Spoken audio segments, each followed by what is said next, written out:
everybody. I'm Kat Ng, and I am Canivision's West Coast production lead. I'm super excited today to be here with our gorgeous host, Michelle Ching, and my City of West Hollywood's newest council member, or one of the newest council members, Mr. John Erickson.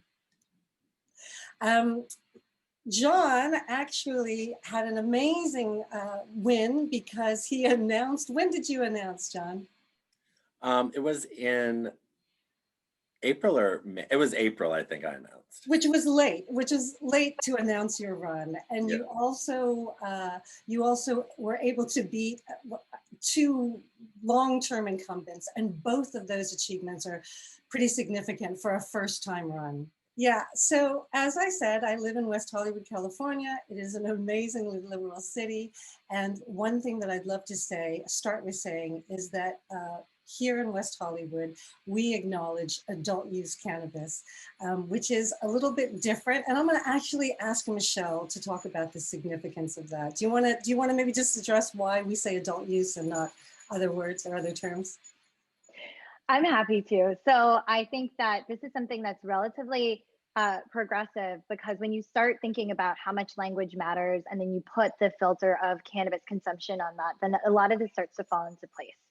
So when you say things like recreational, it starts to make the assumption that folks who don't use it medicinally are not getting some kind of medicinal benefit, and they're only using it to recreate. And so I think some of the rub or the friction and the tension that's created there is that if you are assigning folks that use cannabis as adult use, they're still getting a medical benefit, but it doesn't necessarily presume, or we shouldn't presume, that they are using cannabis recreationally and make that assignment. And it also underestimates the reality that cannabis as a plant is medicinal, and inherently in nature, whether you're using it for recreational purposes, which we're not here to judge at all, if you're using it for recreational purposes, you're also getting a medicinal benefit. And to not honor that disrespects not only the plant itself, but also all of the work that's been done to really heal the stigma around cannabis.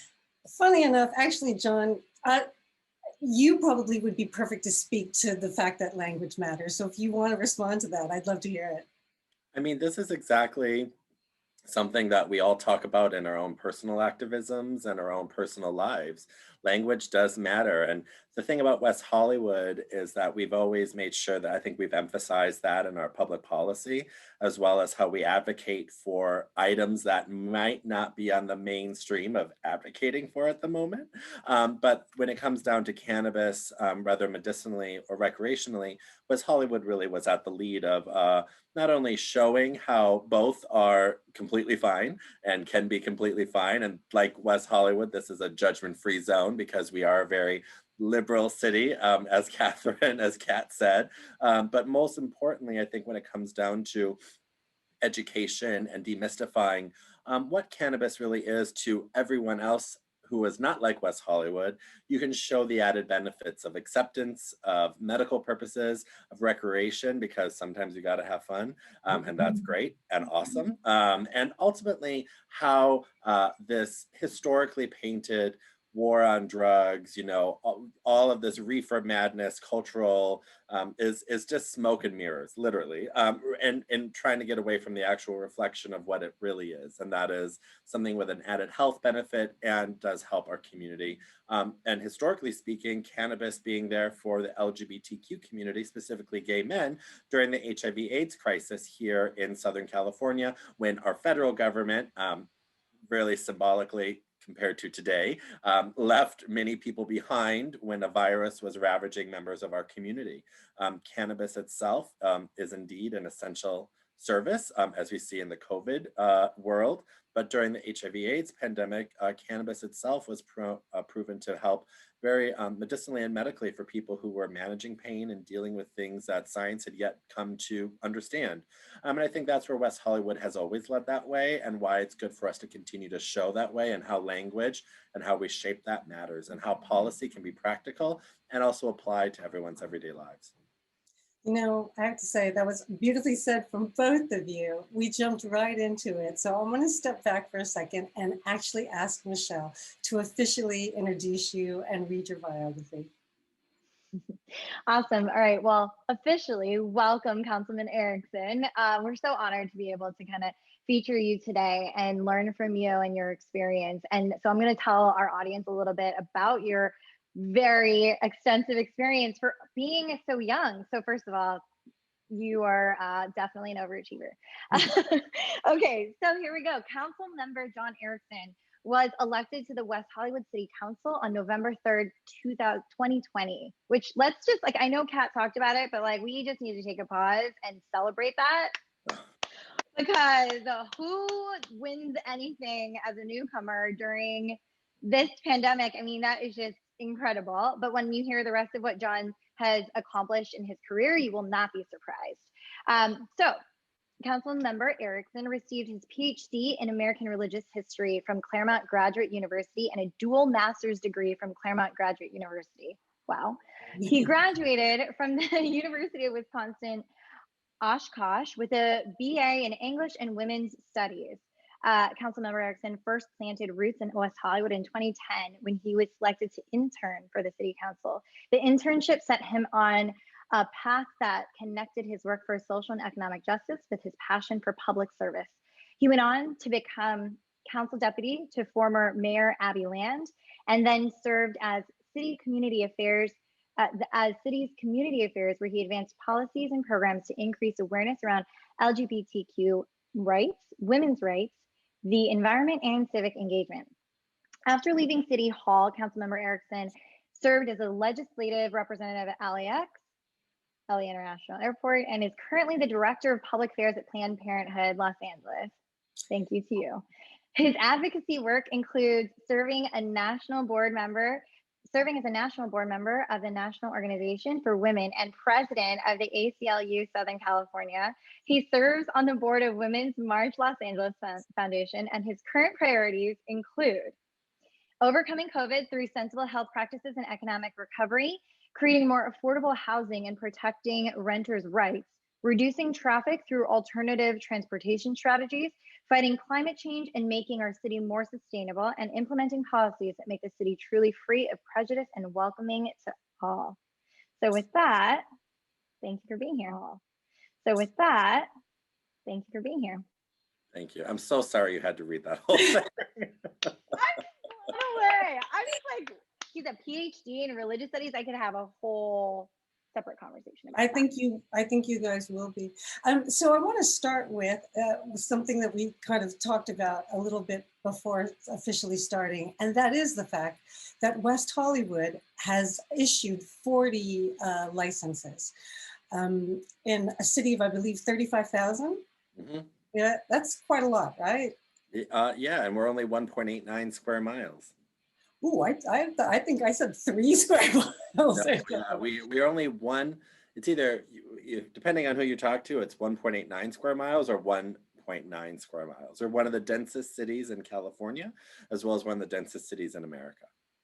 Interesting. So what I've noticed with the licenses, it seems that they're not all active, right? They're not all being used at this time. And something interesting is that West Hollywood has pretty much 2 designations for consumption lounges or consumption zones or places, right? Which is a little different than most other cities. In fact, I think 8 of them are for consumption lounges, which we only had 1, correct? Mm-hmm. Yeah, we only have 1 over here on the east side that opened pre-COVID. And, you know, like with all things that were really ramping up in 2020, the year that we thought would be so, whatever it was, you know, COVID really did hit so many of our new businesses really hard. And especially when it came down to our cannabis industry, we had some issues with who got licenses, who did not get licenses, the legacy businesses who had been in our city since, like we talked about, our inception since 1984 or much later, you know, when everything was coming on. So we had to get through that policy discussion because some people were, you know, a little upset about that, rightly so. And, you know, other people that got the licenses was one thing. That's a whole, you know, economic question when it comes down to applying for these things. If you've done the history, it's people that have the financial backings, the already the space to open up. And that comes with, as we all know, money. But as 2020 showed, it really took a lot of our businesses that were just getting started and ready to break ground or start construction on their facilities. You know, it really put them behind by a year or more. We've seen a few places open up. Our one consumption lounge had to close because of COVID, but we saw a store on the east side where I know Kat and I both live, Calma, open, yeah. well as a few other stores that if you look around the city, the artistry and other places opening up. And we're going to see more of that as we overcome this hurdle. But it's nice to see we've gotten through the licensing issue with legacy businesses and the new businesses. And now we're really moving forward to what you were talking about, Kat, with having a lot of businesses here that have licenses to distribute or to do all of that, what they're supposed to be doing. So what do you think the city can do to help moving forward that maybe you hadn't anticipated that would need to be done? Yeah, so I think one of the biggest things, and this kind of, you know, applies to a lot of aspects when it comes to opening a small business here in the city, is, you know, it is really hard to navigate opening a business in a small local municipal government, you know, how the process works out, especially when you can't go into City Hall and kind of sit down in a conference room and really work out the process. I believe that much like we needed almost a small business czar or an employee at City Hall that works specifically with our businesses to walk them through the process, is kind of that one-stop shop that they can all call and deal with, is really important. We started having that more so now because of COVID. So we have an amazing team that businesses call, that are working with them, that are trying to find all the fixes from the out zones to everything else that was going on. But what I really think, and we saw this as almost a test case in the city of Los Angeles with their cannabis, I don't think this is the right word, czar or whatever it was, you know, They had a czar. They called it a czar. They called it a czar. Okay, great. You know, but the problems that brought up, and then the struggles, but you know, maybe some successes. And I think if West Hollywood, because we are so small, and we are a very constituent-driven services city, people call City Hall for everything. People know the employees at City Hall very well. You know, they know who works there, they know their birthdays and everything. It's quite fun. But, you know, I think we need to start looking at how we can have someone completely dedicated to our cannabis industry, because in a perfect world, you know, with no COVID, I mean, you know, like we would have had a lot of shops opened up, a lot of tax revenue, a lot of people really setting the stage for what this looks like in terms of a small city, but how small cities can get it right. And then what that means for, I think, not only the economic good of the city and how much then we could have taken and given back to the residents, but ultimately what this means for business practices in terms of cannabis as a whole, for other cities to use as a model. And I think we're going to get there eventually. It's just that, you know, we have to start picking up that pace. And so I think having someone dedicated to doing that as a city is a really critical first step to navigating a lot of these processes. Did you feel differently pre-pandemic about what your personal or what your cannabis policies would have been for the city? Did COVID change any of that? No, I mean, like, I think ultimately when it comes down to how I differentiated myself from a lot of people is, and I don't think this is very shocking, maybe not to you, Kat, Michelle, I know we're just meeting. I can't wait to develop a friendship with you, is that I'm extremely liberal. So, you know, when it comes down to medicinal or recreational drug use, I believe in the complete decriminalization of these aspects. I also strongly believe in the decriminalization of drugs as a whole. You know, when it comes down to the war on drugs, which we have seen as just ultimately a recapitulation of systemic racism through bureaucratic over-policing on communities of color, but then big pharma and other industries are allowed to essentially kill and bankrupt families to get them addicted to opioids and everything else. This is a real process. And I think overall change that we have to see. We're seeing these conversations in ways that we've never been able to think about them at the federal government, with the talk of legalizing cannabis and marijuana completely, and the drug crimes associated with it, which is critical. Well, changing the Schedule 1 classification. This is not a narcotic. This is not a hard drug. Yeah. And the fact that it was talked about in a presidential stage through the democratic processes was really encouraging, right? And so I think those are some of the ways in which I hold different views. And I think most of my colleagues are pretty liberal in terms of this, not only because they see cannabis, you know, for its medicinal benefits, but I also have, you know, understanding where I come from. You know, I'm from a very small town in Wisconsin. You know, Wisconsin is still behind in many ways, but I also have friends that I grew up with in a very you know, conservative part of the state that are addicted to opioids, that are addicted to big pharma drugs that do them no harm, but ultimately cloud their minds and destroy their bodies.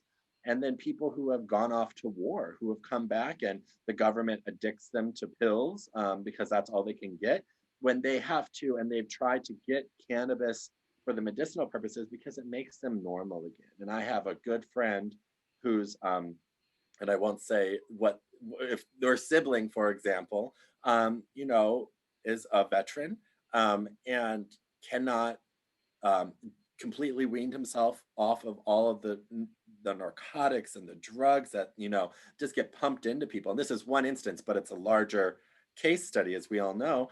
And, you know, has to drive to Chicago or Michigan to get cannabis. But if they were to find out that on any tox screen that he would have it in their system, you know, it can lose their benefits. So it's just a larger conversation of education that I've brought myself through having and trying and using cannabis recreationally, the way in which I do, to educating my family in Wisconsin. I'll never forget the moment I told my mom, and she's like, well, you don't, when Prop 64 was on the ballot, she goes, well, you've never done marijuana, or I think she said smoke dope or whatever it was, because that's my mom.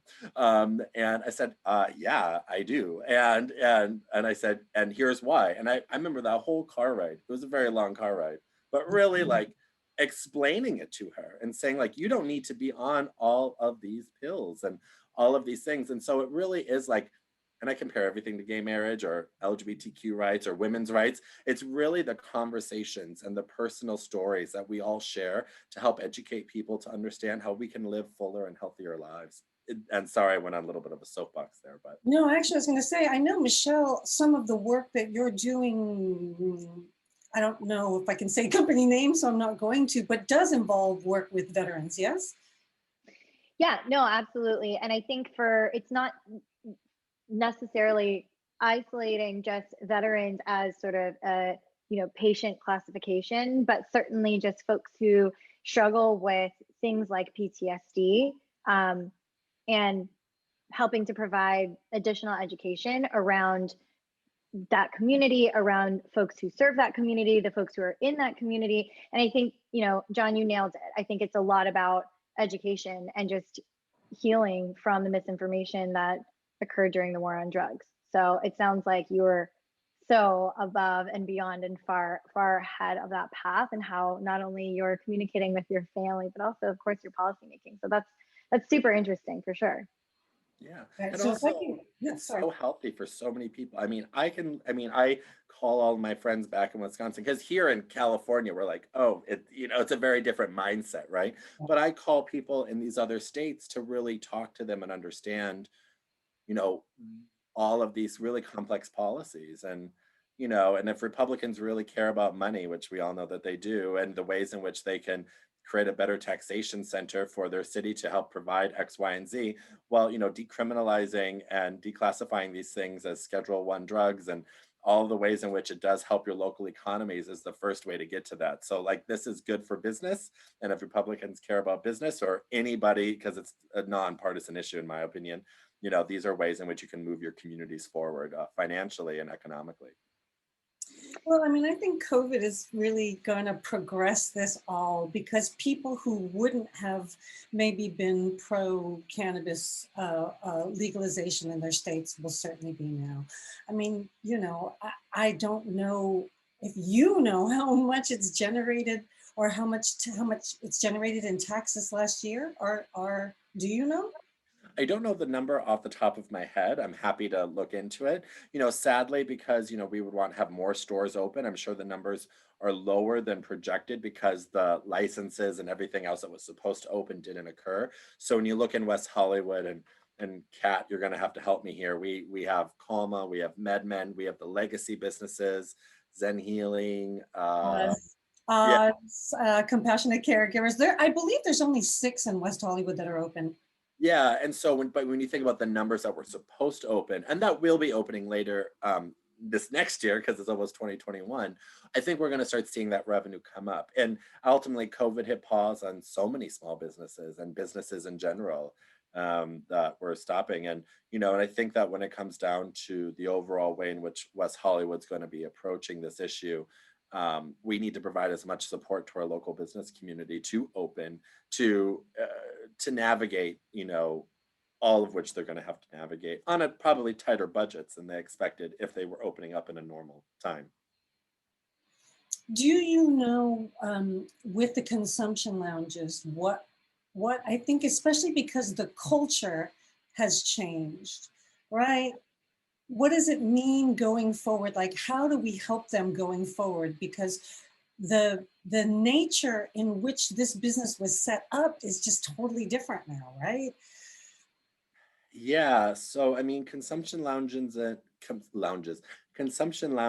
and restaurants in general are, gonna really be taking a big brunt of the post-COVID um, world in many ways. Do people feel comfortable going out to businesses, sitting indoors, maskless?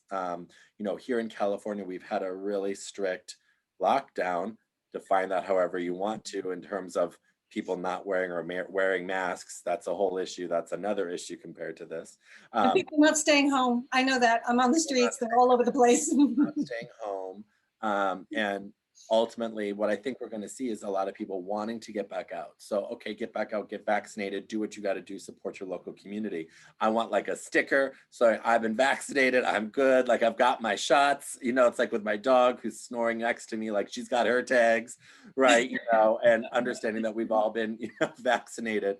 But we also remember people don't want to get vaccinated, which is a whole nother conversation.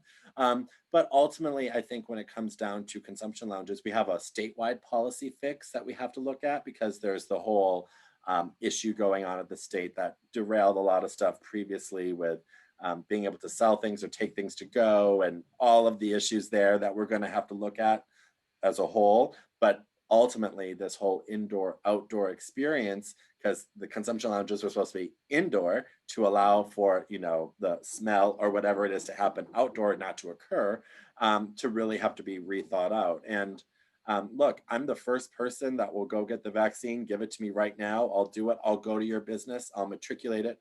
During the campaign, I went out to a business every Friday.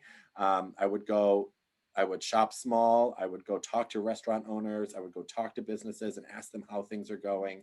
And I think we're going to have to do more of that. We're really going to have to be in the community and asking people, and throwing everything at the wall and seeing what sticks. And when it comes down to cannabis lounges, I think we're going to have to really think creatively, because I think people will want to be inside. I just think that it's going to be a slow start to a larger, steadier stream, maybe coming out later.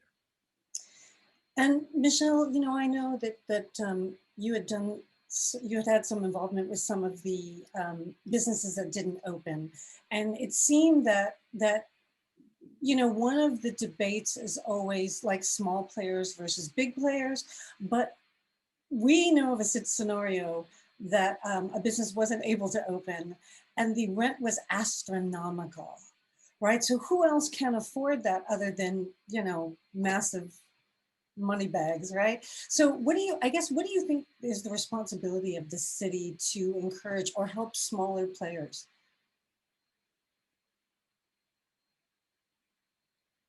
John. Sorry, I thought you were talking to Michelle still.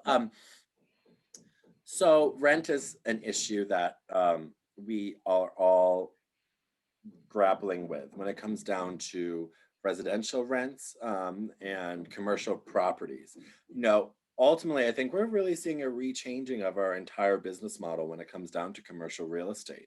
I think we're going to see a lot of people that aren't going to be going back to traditional jobs and the ways in which they have to be at an office. So I think that opens up, and then the devaluation of commercial buildings themselves are there. And then do you have people still charging the exorbitant amount of rents that they are, or do you see people actually trying to work with the market because they have open space? I don't know the answer, but what I do know is that the city, us personally, we cannot set those actual rates. That's a state issue.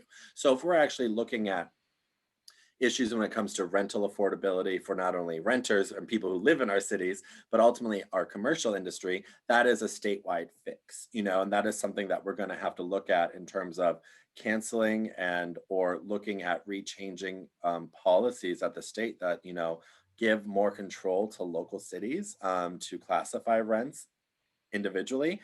Those have been on the ballots for renters. Understandably, they have all failed because there's big interests and other ways in which those have been always funding and pushing back against that.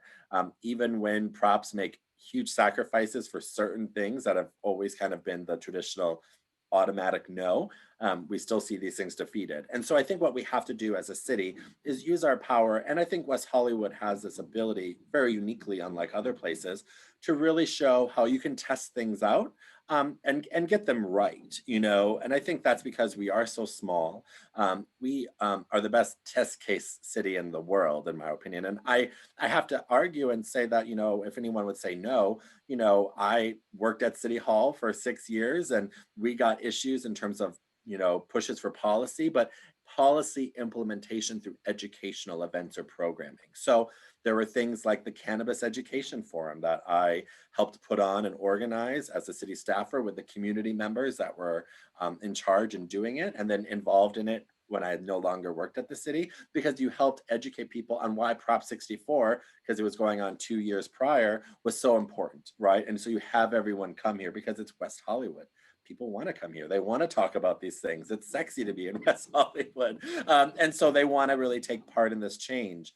But then ultimately you look at other test cases, getting more women-owned businesses, and how can the city support that? Getting more, communities of color to open up businesses here in West Hollywood. How can the city help support that?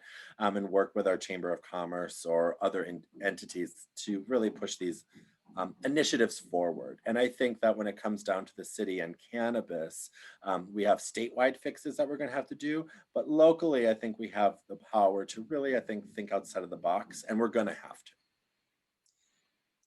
I mean, do you have any idea what that looks like, or what those things would be, right? I mean, yeah, we need to do it, but what? Yeah, I mean, I'm not for taxing just to tax. So, people are already overly taxed. And so, especially when you have businesses like we were talking about, like small businesses, which are really people that got these licenses that can't afford to open because it's so expensive. And so you're going to add more on top of it. So then they have to sell shares of their business to open up, and then they lose that local control that they had. So I think when it comes down to commercial real estate or development, we have to start looking at our spaces here that the city approves through our regular processes for what type of shops are there. So in a pre-COVID world, that was one thing, but in a post-COVID world, if we're looking at more consumption lounges, where does that fit into our current development structures and patterns that we're looking at right now in terms of along major transit hubs or everywhere else, so people can get to them, so you don't have to have parking. You can alleviate a lot of stuff that it costs a lot of money, right? So how can people have more walkable stores, And so, but then ultimately, I think the major ways in which our city can push these things is to push them at a legislative matter up in the state. And I think that we really have to, deal with those issues first before we do anything, because oftentimes you'll see us get ahead of the problem and do it our way, and it's working great. And then the state comes in and they're like, no, no, no. And then we see a hurdle then that we have to jump through. Are you as West Hollywood City Council, do you interact with state legislators on any of it to try to? All the time, all the time. So, in West Hollywood, our state senator is Ben Allen, and our state assembly member is Richard Bloom.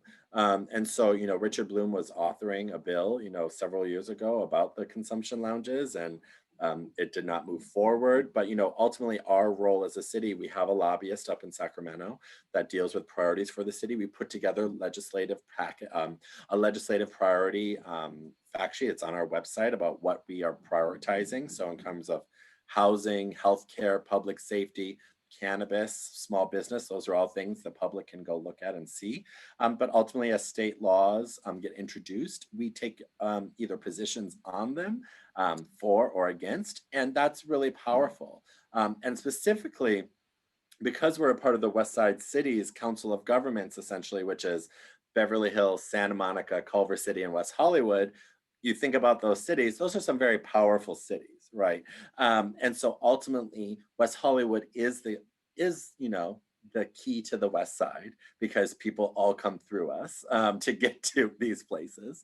But we have that power and influence that if we're speaking as one, we can really make substantial policy changes. And some votes are very close, even in a democratically supermajority controlled state legislature. And, you know, this is why elections are so critical and they matter, because you want positive, forward thinking people at the helm, like not afraid to take chances, but also with these connections to really call up someone and say like, hey, what are you doing? You know, I really need you to support this. Or ultimately, even at the federal level, where we see the House of Representatives, you know, pushing policies that then just die in the Senate. And that's why we all have to do what we have to do, sadly, to push these things. But West Hollywood has this unique ability because of our stature, because of what we've always stood for. You know, we're a local city, but we think globally. You know, and I think that that is what makes us so special. And ultimately, our policies lead to such true life impacts that we see that across the country. You know, whether that's abortion, West Hollywood was the first city that was pro-choice, a part of the Pro-Choice Cities campaign in the 90s, to other things like cannabis. That was even before that, when we were looking at how we declassified certain ways in which we would not, what the best way to say it is, we made them low-level offenses, so that way they weren't on top of priorities for the sheriffs or individuals to go enforce. Because that's one way you can kind of get away from state laws that have not yet to be changed. You know, also, I think something interesting was, I know that like, I don't know if it was the last election cycle where there was the vote on being able to smoke in your own unit. Oh, you mean the smoking ban? Yes. Yes. So that was an item on the previous city council's agenda. That was a smoking ban. So and it was a smoking ban mainly aimed at cigarette smokers, pretty much. But unfortunately, cannabis got lopped in there. So, and it was horrible timing. I mean, it was just ungodly because. If I might, I want to interject with that. That is also one reason that we want to help share or spread information, because one of the fallacies or the myths within those smoking bans is people would say, I don't want to get high from secondhand marijuana or cannabis smoke. And you know, it's not impossible, but highly unlikely, right? Unless you're really like, you know, doing the whole shotgun thing. And so I think that also is, you know, one reason that we want to promote information so that people understand it could annoy you. And I'm sorry if it does, but it's not affecting you physically. Yeah, and I think ultimately when it comes down to cannabis versus actual cigarette smoke, which by the way will kill you, it's just a fact.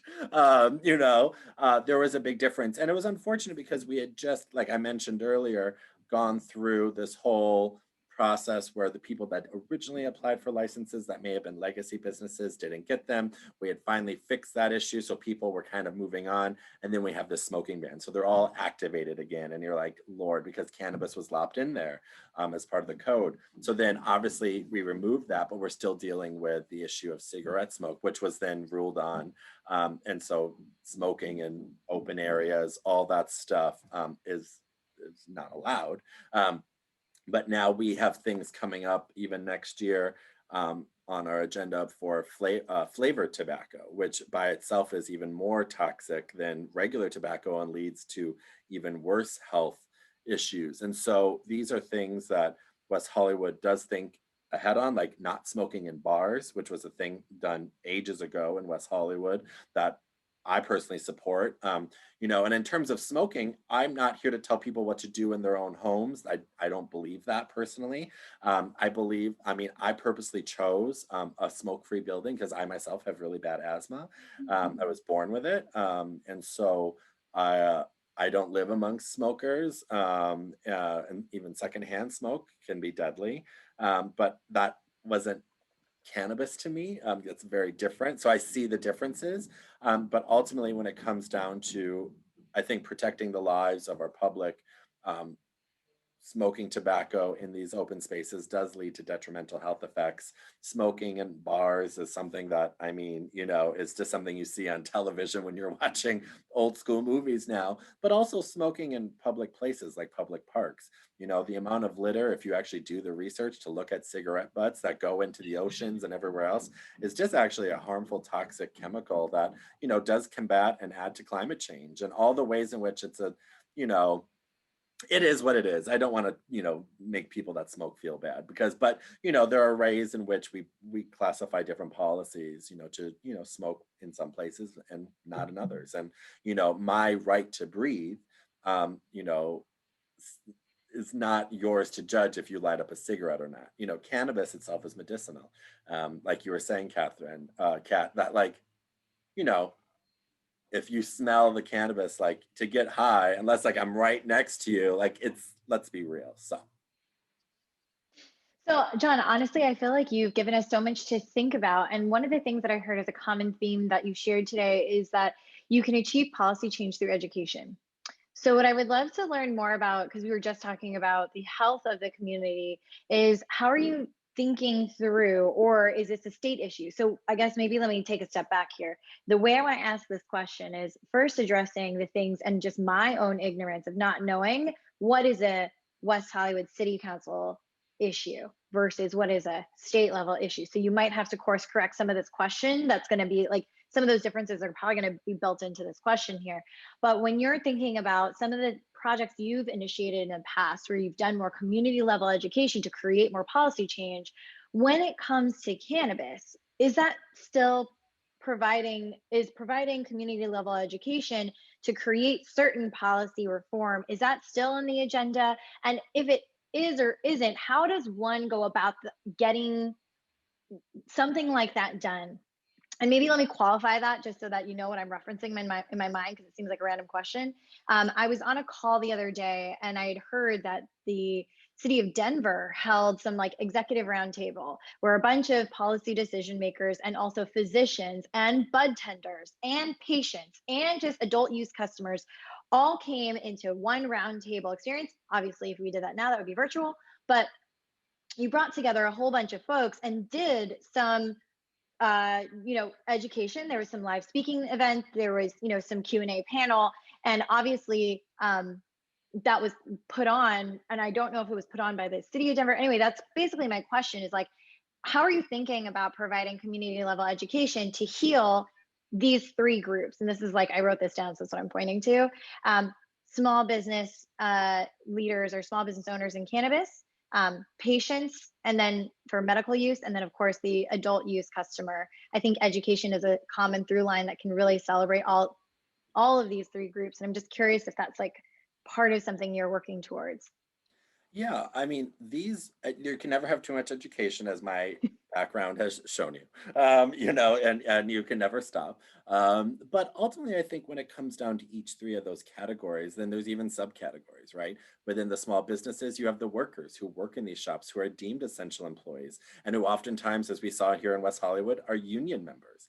And then we have patients who may or may not have access to healthcare. So then it's an economic issue, right? And then you see people who have the ability to spend recreationally on these issues, and how do they get access to the product as well, because they all provide that, you know, service in whatever way it is. So I think in terms of policies that I would have to do, as you know, working with the city and our small businesses to, you know, make sure that they know that if something's not being done, that they can call us and we can start looking at how we can fix it. I think, you know, creating small business incentives for how people can not only, further employ and look at individuals and how they, have their hiring practices. So diversifying and making sure our community itself is represented within their workforce is critical. Here in West Hollywood, we have great partnerships with a lot of organizations. So how are they hiring individuals that might not traditionally get hired at other jobs, like our transgender and non-binary community? I think that's something that's really important for our businesses to prioritize if they want to do business here in the city of West Hollywood. And ultimately, how are we hiring or supporting people who live in the city of West Hollywood who want to open a business in the city of West Hollywood? And I think that's something really special that, myself and one of our other newly elected council members are really looking at, because I think when it comes down to social justice and equity reform, this is not a one-stop shop fix. This is something that takes years. If I was fortunate enough to spend 3 terms on the city council, I maybe could, get some of these issues done, because it takes a while to really establish equity, but we're starting early, and that's what we're doing. But ultimately, how can we do those things? So getting back to the main point of the question is ultimately, for patients, we need to make sure that these products are available, that the city is not providing any more red tape, because people are using this for medical purposes to stay healthy or to deal with whatever issues. So if there is red tape available and it's there and it doesn't need to be, much like we saw with our out zones for our small businesses when they were opening up during this pandemic, we need to look at how we remove that red tape. And I think that's what the city's role can be. In terms of a small business roundtable, I love a good conversation. I love a good roundtable. I love talking to people. Kat knows this. I can talk policy, as you can probably tell, all day, every day. But ultimately, that's what we as electeds are here to do, to listen to the community, to then provide input either directly to our city manager, because we're part-time city council members. We have a city manager style government. Obviously, if you want to be a good council member, you do it full-time. But how can we provide that input to our city manager in that direction? Or how can we bring about items ourselves to promote these things? And I think that only comes through the best process, and that comes through listening to our community. So listening to our business owners, listening to workers, listening to the residents and everyone, and how they come to us and ask us for our help. And if anyone needs to get in touch with me, you can find me on social media. I'm sure Kat has, and or you can email me directly, and I will answer you, and we will find a way, and we'll talk, and and if I don't have the answer, I'll find the answer.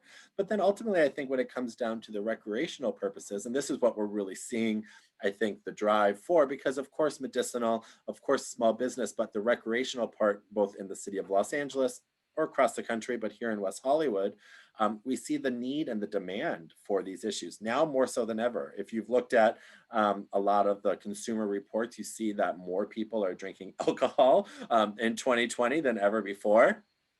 Makes sense. I understand that. But more people are also buying recreational cannabis and what they're doing, and edible products as well. One things that I do, I'm not necessarily a smoker. I have a vape pen. It's great, puts me right to sleep. Wonderful, thank you. Although I have no problem falling asleep these days.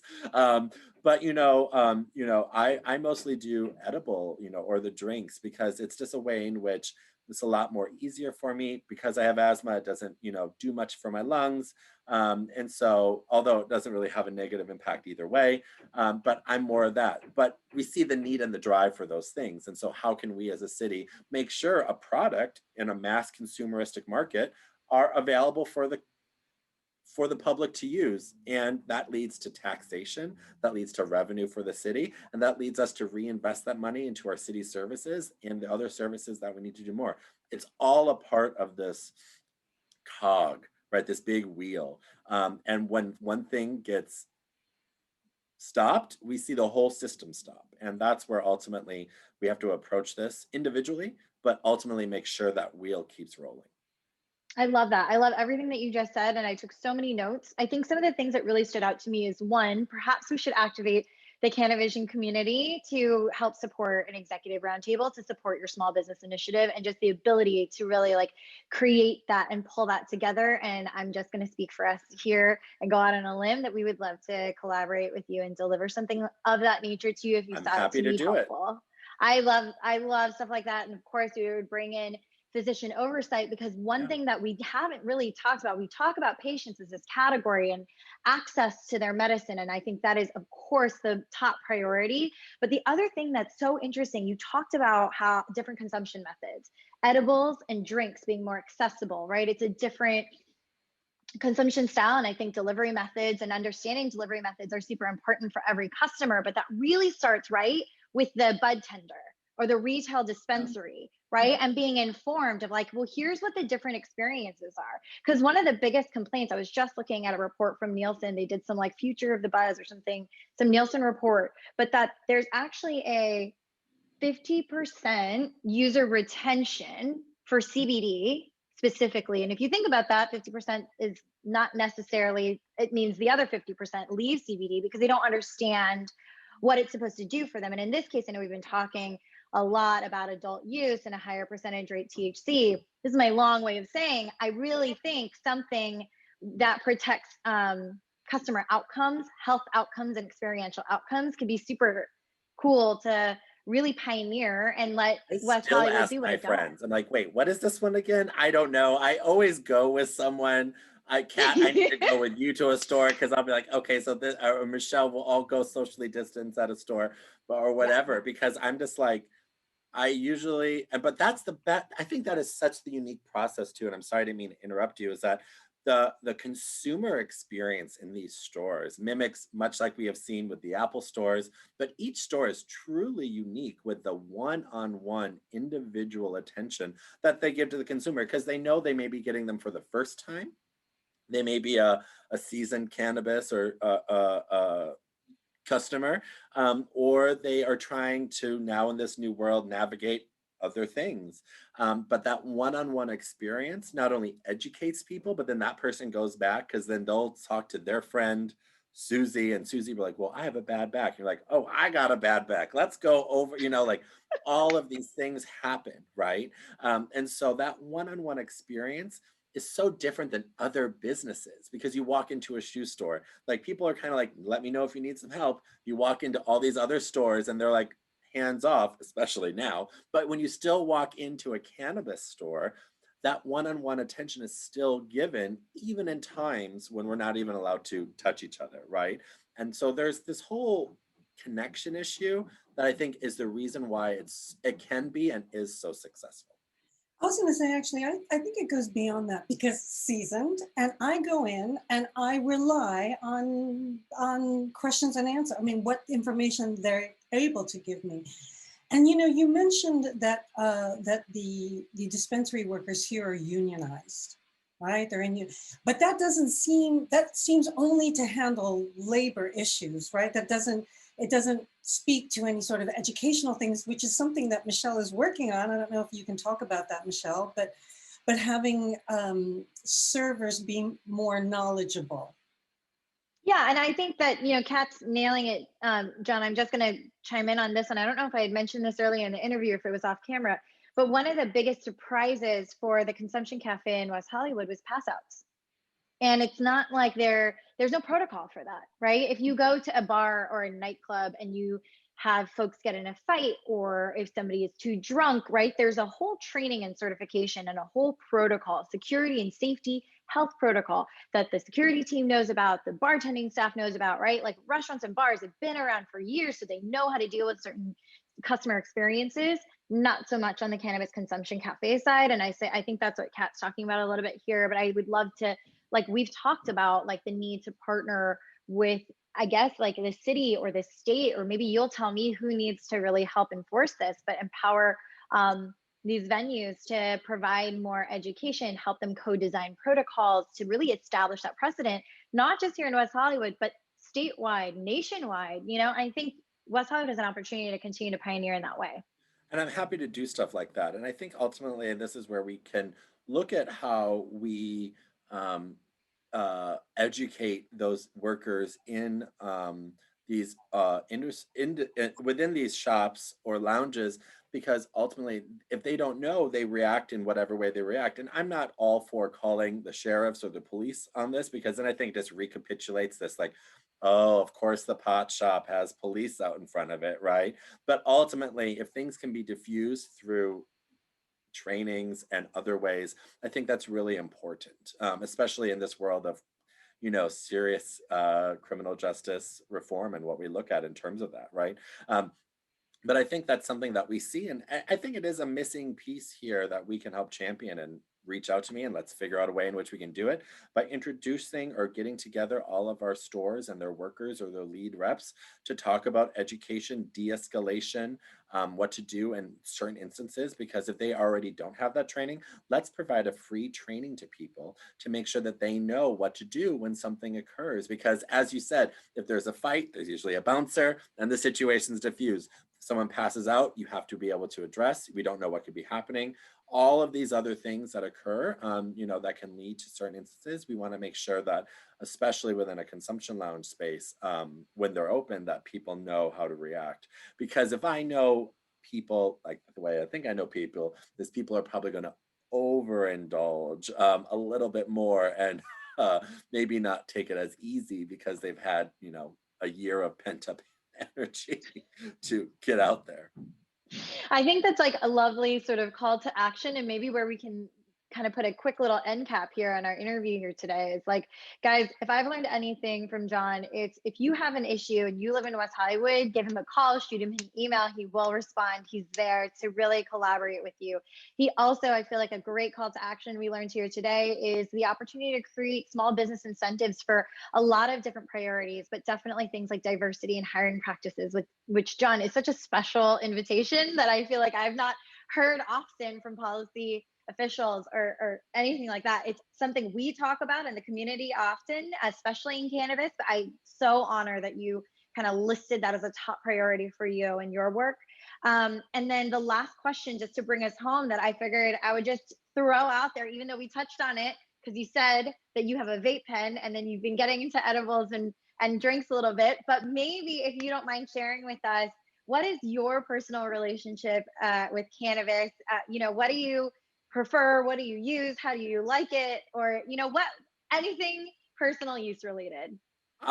Well, thank you both so much. I loved this whole time, and I'm so excited to be here with both of you. And thank you for all the work that you're doing on all of these issues. We need more people like you. And every day I find more people that I just love. And I just want to get us all in a room, because that's the one bad thing about running an election and winning in the middle of a pandemic is, and Kat knows this, is that I would have had a party that shut the city because it would have been a good party nevertheless, but that's the one thing I miss. So I think whenever we can get together again, I'm going to have it called the really, really late celebration party, and you're all invited. But yeah, in terms of my personal experience with cannabis, it first started with education and really learning about it myself, not being afraid to try things and having trusted friends kind of lead me through that experience. But then ultimately feeling comfortable enough to go into these stores. And I'm a sucker for a good wrapper or a good marketing placement. But most recently, I was at Colma on the east side, and they had these sparkling waters that were from Pabst.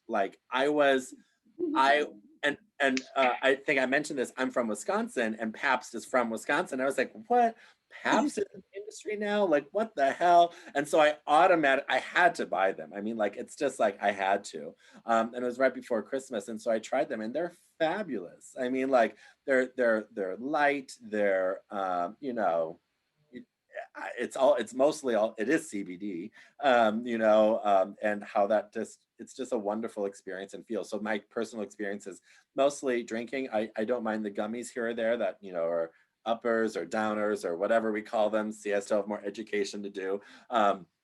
But I prefer more of the edible range because that's just easier for me. But my vape pen is something I have, and I actually barely used it during the campaign, so I don't know what that means. But it is something that from time to time we'll do, and it's there. And thankfully to all of my friends and people that own these stores that have helped show me in so many ways that the added benefits it can bring to either recreationally do it, or honestly, I don't like taking pills or anything like that. So how it can help with anxiety or stress, which, as you can imagine, is up there. But how we adapt and use those products is helpful. Well, Well, hang tight. Oh, sorry. Go ahead, Kat. you're totally on trend, right? Because we know from the work we've done that drinks seem to be the next big thing. It is. I don't really get it, but that's what we're told, right? I was basically just going to say, you know, hang out a little while longer, John. And after you spend more time with us, you'll be teaching all of your friends how to select and choose and navigate and dose and all those fun things. So don't you worry, we'll hook you up. Great. I'm glad. I'm here for it. Perfect. Okay, well, with that, guys, really, again, thank you so much for tuning in. We so love that we get to feature incredible community and thought leaders and policy and change maker humans like Councilman Erickson. So thank you, John, for spending time with us today. I'm Michelle. I am your West Coast host for Canivision. We are one network. Many voices. All right, wait, where you start? Yeah.